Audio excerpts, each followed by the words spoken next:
September 15, 1940. The skies over southern England trembled with the roar of Messerschmitt engines.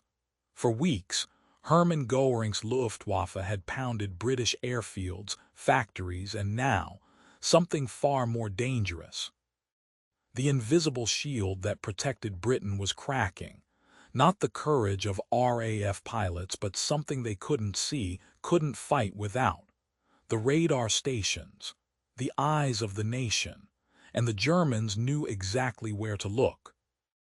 At Ventnor on the Isle of Wight, the towering steel lattice of Chain Home Station lay twisted and smoking. At Poling near Littlehampton, the transmitter halls stood gutted by high explosive bombs.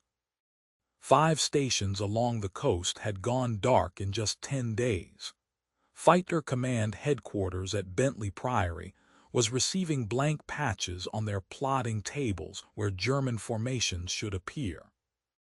Air Chief Marshal Hugh Dowding stared at the gaps in coverage, with the grim realization that Britain was going blind at the worst possible moment. The Battle of Britain hung by a thread, and that thread was unraveling fast. But in a cramped office in London's General Post Office headquarters, a telephone rang. The voice on the other end belonged to a desperate RAF liaison officer. The message was simple and terrifying. Find a way to see again, or lose the war. What happened next would become one of the most remarkable improvisation efforts in military history. A story of civilian engineers, university professors, and exhausted technicians who rebuilt Britain's eyes using whatever they could find, wherever they could erect it, racing against an enemy that grew bolder with each passing hour. This is the story of how Britain's radar network died and was resurrected by the most unlikely heroes imaginable, the men who saved the battle that saved the world. The Chain Home system had been Britain's secret weapon since 1938. Towering 350 feet into the air, these steel giants could detect enemy aircraft up to 120 miles away, giving Fighter Command precious minutes to scramble Spitfires and Hurricanes into position. The system worked through a network of transmitter and receiver towers dotted along the coast from the Shetland Islands to Land's End. Each station broadcast powerful radio pulses that bounced off metal aircraft and returned as faint echoes, revealing range, bearing, and approximate altitude. The technology was crude by later standards, but in 1940 it was revolutionary, and the Germans knew it. Luftwaffe intelligence had identified the distinctive steel towers months earlier. Photographs taken by high-altitude reconnaissance flights showed every Chain Home station marked and measured. On August 12, 1940, the attacks began. Ventnor Station on the Isle of Wight took the first hit. Juncker's 88 bombers screamed in low across the channel, releasing their payloads with practiced precision. The transmitter building erupted in flames. Power cables severed. The backup diesel generators took shrapnel that turned their fuel tanks into fireballs. Within minutes, Ventnor went silent. The gap in coverage stretched 40 miles along the critical southern approach to Portsmouth and Southampton. At Fighter Command, the plotting officers watched helplessly as German formations appeared suddenly over the coast, already too close for effective interception. 3 days later, Poling Station near Bognor Regis suffered the same fate. Then Rye, then Pevensey. Each attack followed the same pattern. Low-level bombing runs targeting not the towers themselves, which were difficult to destroy, but the vulnerable buildings housing transmitters, receivers, and power systems. The Germans were surgical in their targeting. They understood that radar was Britain's edge, and they were systematically removing it. In London, the crisis reached the desk of Robert Watson-Watt, the scientist who had pioneered British radar development. Watson Watt was a 48-year-old Scotsman with wild hair and an even wilder mind, a physicist who had spent years convincing skeptical military officials that radio waves could detect aircraft. Now his creation was under direct assault, and the Ministry of Aircraft Production wanted answers. How quickly could stations be repaired? Could mobile units replace them? Was there any way to maintain coverage while reconstruction happened? Watson Watt knew the terrible truth. Rebuilding a chain home station properly took months. Specialized components, trained crews, construction equipment, time that Britain simply did not have. The Luftwaffe was flying up to 1,500 sorties per day. Without radar, fighter command would be reduced to standing patrols, burning fuel and pilot hours waiting for an enemy that could strike anywhere. The mathematics were brutal. Britain would run out of pilots and aircraft long before Germany ran out of bombers. But Watson Watt had an idea. A desperate, improvised, utterly mad idea. If they couldn't rebuild the permanent stations quickly, perhaps they could build temporary ones. Mobile radar sets that could be erected in days rather than months. The technology existed in pieces. The RAF had been experimenting with mobile units for Army cooperation. The problem was power and range. The mobile sets were designed for short-range tactical work, not the long-range early warning that chain home provided. They needed more power, much more power, and Watson Watt knew where to find it. The British Broadcasting Corporation had been developing high-power transmitters for international broadcasting since the mid-1930s. These transmitters operated on different frequencies than radar, but the principles were similar. Powerful radio frequency generators, sophisticated antenna systems, robust power supplies. If those transmitters could be modified, retuned, and coupled with radar receivers, they might just work. It was a long shot. The engineering challenges were immense, but it was the only shot they had. Watson Watt picked up the telephone and began making calls. Within 24 hours, a team was assembling. From the General Post Office came engineers who maintained Britain's telecommunications network. Men who understood radio propagation, antenna design, and field installations. From Cambridge and Oxford came physicists who had worked on early radar experiments. Young men in their 20s and 30s, too valuable to send to the front, now thrust into a different kind of battle. From the RAF came technicians who operated the existing chain home stations, men who knew every quirk and limitation of the system. And from the BBC came the transmitter specialists, bewildered to find their peacetime broadcasting equipment suddenly conscripted for war. They gathered at a requisitioned country house in Surrey, 30 miles from London. The date was August 20th, 1940. They had no official name, no formal command structure, just a mission. Get radar coverage back before the Luftwaffe realized it was gone. The team leader was a 35-year-old post office engineer named Edward Fennessy. Fennessy was not a military man.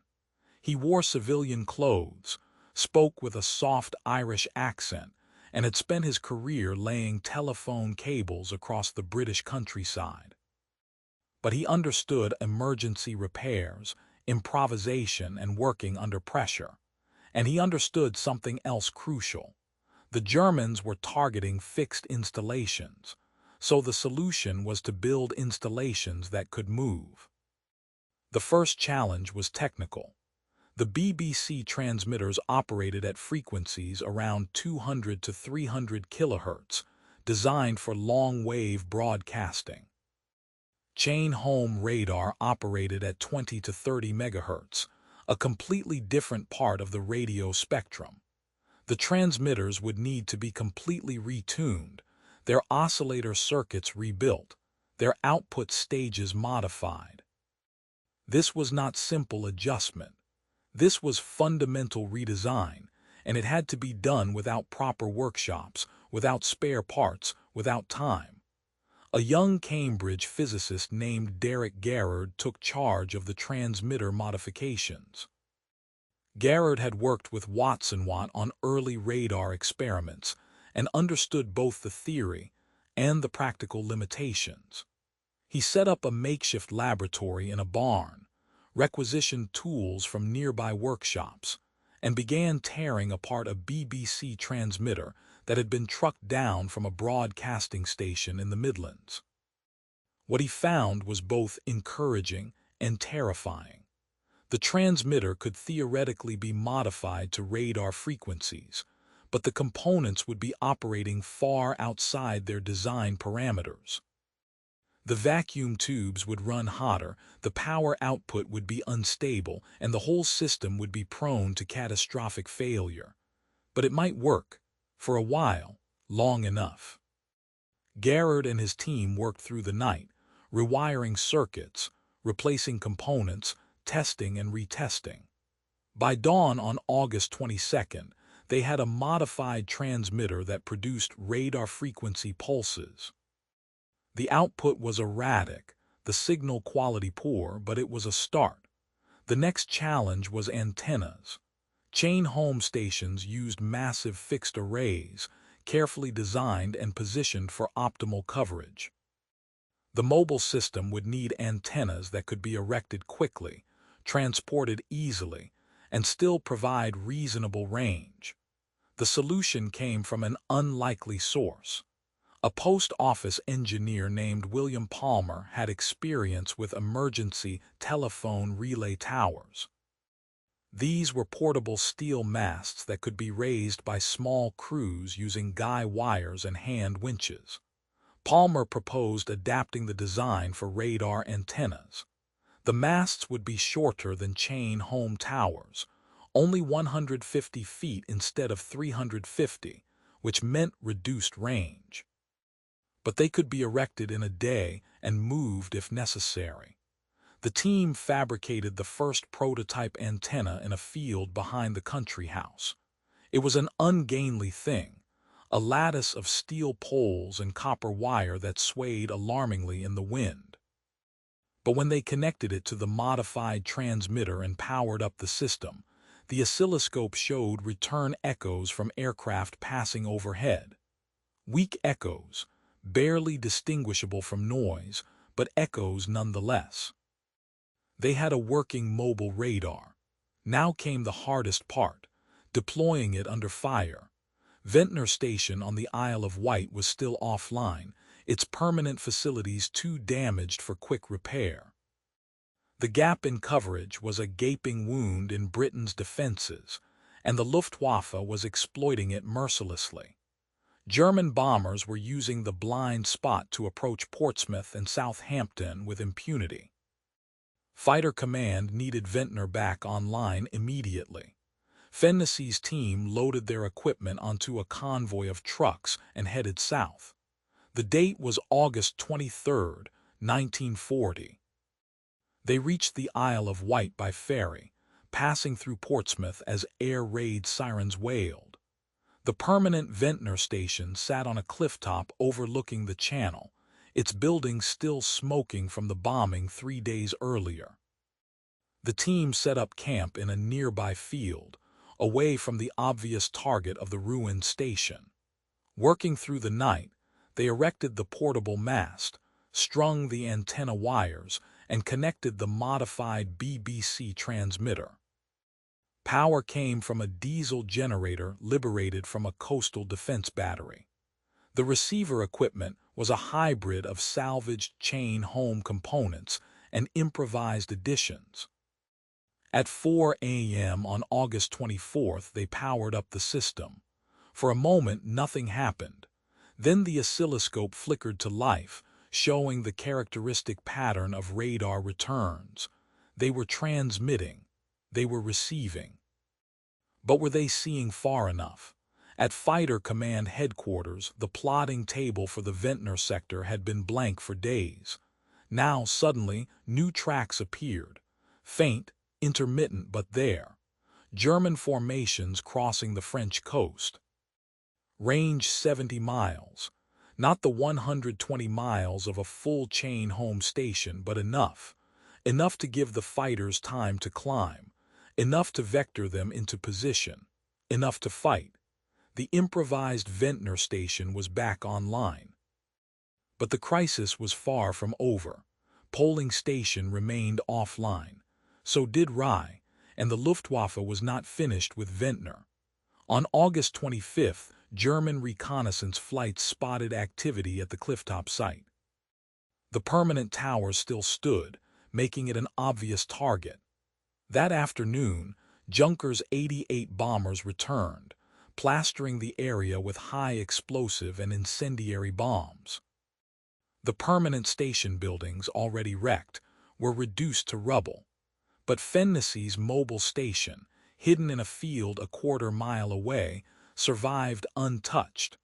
The Germans had bombed the corpse while the real threat operated invisibly nearby. This became the pattern. The mobile stations were nearly impossible to target because they didn't look like radar installations. No towering steel lattice. No obvious buildings. Just a modest mast in a field, easily mistaken for a communications relay or weather station. The Germans continued to attack the permanent chain home sites, not realizing they were hitting empty shells, while the real radar coverage came from improvised stations scattered across the countryside. At Polling, the team erected a mobile station in a farmer's pasture 3 miles from the bombed permanent site. At Rye, they set up on a hilltop overlooking the channel. Each installation was crude, temperamental, and required constant maintenance. The modified BBC transmitters overheated regularly. The portable antennas swayed in strong winds, distorting the signal. The diesel generators broke down. The vacuum tubes burned out. But the teams kept them running. Post office engineers who had spent careers maintaining telephone exchanges now found themselves soldering radar circuits under blackout conditions. University physicists who had published papers on electromagnetic theory now climbed masts in gales to adjust antenna wires. BBC technicians who had broadcast classical music now tuned transmitters to detect death approaching from across the channel.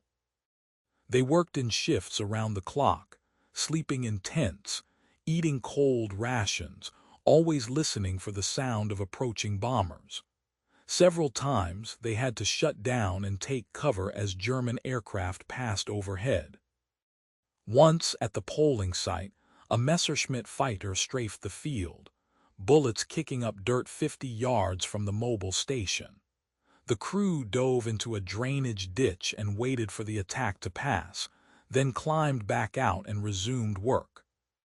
The transmitter had kept running throughout. By early September, the improvised network was functioning well enough that Fighter Command could operate almost normally.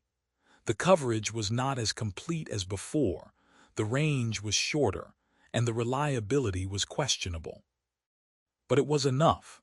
On September 7th, the Luftwaffe shifted strategy, abandoning the attacks on radar stations in favor of massive raids on London. This was Hitler's fatal mistake, giving the battered radar network time to stabilize. But even as the pressure eased slightly, Fennessy's teams continued their work. They knew the reprieve might be temporary. More mobile stations were built and positioned at vulnerable points along the coast. The techniques developed in those desperate August days were refined and documented. Training programs were established to teach more engineers the improvised methods. The mobile radar concept, born of desperation, was becoming a permanent part of Britain's air defense system, and the impact was measurable. In the weeks when the permanent chain home stations were offline and the mobile units were operating, fighter command's interception rate remained above 70%. German bombers continued to be met by Spitfires and Hurricanes that seemed to know exactly where they were coming from. Luftwaffe intelligence was baffled. Their reconnaissance showed the radar towers destroyed, yet the British fighters still appeared with uncanny precision.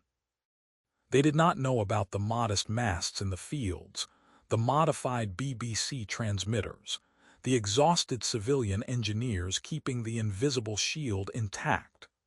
On September 15th, the day that would become known as Battle of Britain Day, the Luftwaffe launched its largest raid yet. Over 1,500 aircraft crossed the channel in two massive waves, and the improvised radar network saw them all. Every formation was tracked from the French coast. Every course change was plotted. Every altitude shift was noted. Fighter Command scrambled its squadrons with perfect timing, meeting the German formations before they reached their targets. By day's end, the Luftwaffe had lost 60 aircraft. The RAF lost 26. More importantly, the German High Command realized that Britain's air defenses were not broken. The radar was still working. The fighters were still rising. The invasion was impossible. 2 days later, Hitler postponed Operation Sea Lion, the planned invasion of Britain, indefinitely. The war would continue for 5 more years, but the immediate existential threat had passed. Britain would not fall in 1940. The mobile radar stations continued operating through the autumn as the permanent chain home sites were gradually rebuilt. By November, most of the fixed installations were back online, and the improvised units were stood down. The teams dispersed, returning to their peacetime jobs or moving on to other wartime projects. Edward Fennessy went back to the post office, where he continued working on telecommunications for the rest of the war. Derek Garrard returned to Cambridge, later working on radar development for bomber navigation systems. William Palmer stayed with emergency installations, eventually helping to set up radar stations in North Africa and Italy. Most of them never received public recognition. The work was classified, the crisis was secret, and the improvised nature of the solution was not something the government wanted to advertise. Britain's radar network was supposed to be invincible, not held together with modified BBC transmitters and portable masts erected in farmers' fields. But within the small community of radar engineers and scientists, the story was known and celebrated. Watson Watt later wrote that the mobile stations represented the finest example of British improvisation under pressure he had ever witnessed. The techniques developed in those desperate weeks influenced radar design for the rest of the war and beyond. The concept of mobile, rapidly deployable radar systems became standard in military planning, and the lesson was clear. Technology alone does not win wars. The most sophisticated system is useless if it cannot adapt when damaged. What saved Britain in September 1940 was not the brilliance of the original chain home design, though that was considerable. It was the ability of ordinary engineers, physicists, and technicians to improvise, adapt, and rebuild under the worst possible conditions. To take whatever was available and make it work. To refuse to accept that the battle was lost just because the equipment was destroyed. The permanent chain home stations, when they were rebuilt, incorporated lessons from the mobile units. Backup systems were improved. Alternative power sources were installed. Redundancy was built into every level of the network. The Germans never again came close to blinding Britain's radar coverage. By 1941, the system was more extensive and more resilient than ever, and it remained operational until the end of the war. But in those critical weeks of August and September 1940, when the Battle of Britain hung in the balance, it was the improvised stations that made the difference. The mobile masts swaying in the wind, the modified transmitters running hot and unstable, the exhausted civilians working through the night to keep the signals flowing. They were not fighter pilots. They received no medals, flew no missions, shot down no enemy aircraft. But they enabled every interception, every victory, every day that Britain remained free. They were the invisible heroes of the Battle of Britain. The men who rebuilt the eyes of the nation using borrowed equipment and sheer determination. The engineers who saved the battle that saved the world. And their story, largely forgotten for decades, remains one of the most remarkable examples of civilian contribution to military victory in the entire war. A reminder that wars are not won only by those who fight, but by those who ensure the fighters can see the enemy coming. In September 1940, Britain's radar network died and was reborn. And the men who performed that resurrection, working in fields and clifftops with improvised equipment and borrowed time, deserve to be remembered alongside the pilots who flew and the commanders who led. They were ordinary people who did extraordinary things when their nation needed them most. And that, perhaps, is the most British story of all.